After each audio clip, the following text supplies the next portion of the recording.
اچھا ایک بات اب اور سنیے، انما الاعمال، کیا کیا باتیں حضور بتا گئے ہیں، ایسا ہی نہیں۔ حضرت ابن عمر رضی اللہ عنہما فرماتے ہیں، اور ناز ہوتا ہے صحابہ کے نصیب پر، آپ اور ہم کتابوں میں پڑھ رہے ہیں، علماء سے سن رہے ہیں، انہوں نے براہ راست اس پاک زبان سے سنا ہے یا نہیں؟ اور حضور کی یہی شان تھی کہ ایک عالم ہمارے ہاں ہوئے، فوت ہو گئے، کافی زمانہ ہوا، انہوں نے ایک شعر کہا تھا، اس کا ترجمہ بڑا عجیب تھا۔ وہ فرماتے تھے کہ حضور کی شان یہ ہے، انہوں نے فرمایا حضور کی شان یہ ہے، دل کی بات انہوں نے لکھی، کہتے ہیں حضور کی شان یہ ہے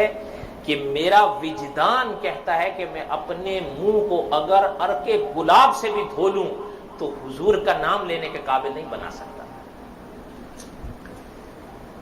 اس لیے کہ حضور کیا کچھ نہیں سکھا گئے ہیں۔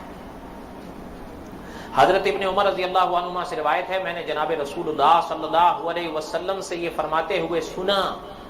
مسلمان روز قیامت اپنی قبروں سے اپنی اپنی نیتوں کے مطابق اٹھیں گے۔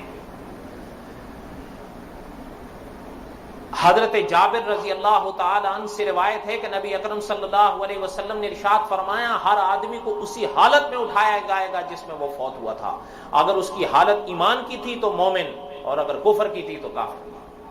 اچھا ایک بات میں نے جمعے میں سنائی تھی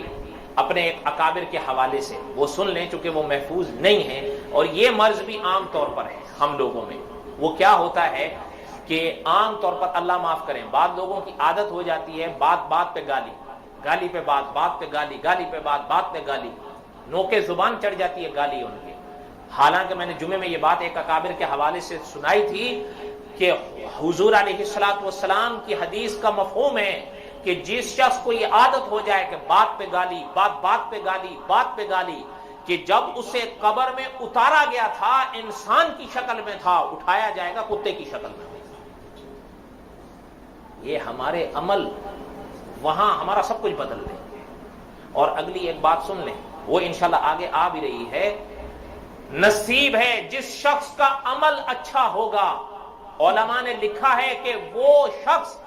اس عمل پر سوار ہوگا، وہ عمل اس کے لیے سواری بنے گا، لیکن جس کا عمل بد ہوگا تو وہ عمل اس کے اوپر سوار ہوگا۔ اور حضور نے فرمایا ہے، آگے آ رہی ہے حدیث، اس کو سنیے گا، حضور نے خود فرمایا کبھی خیانت نہ کرنا، ورنہ اس کو یہاں گردن پر لے کر آ کر آواز اگر مجھے دو گے قیامت کے دن میں تمہیں نہیں چھڑا سکتا۔ اور حضور نے فرمایا خیانت کی وہ چیز تمہاری اس گردن پر سوار ہو۔ یہاں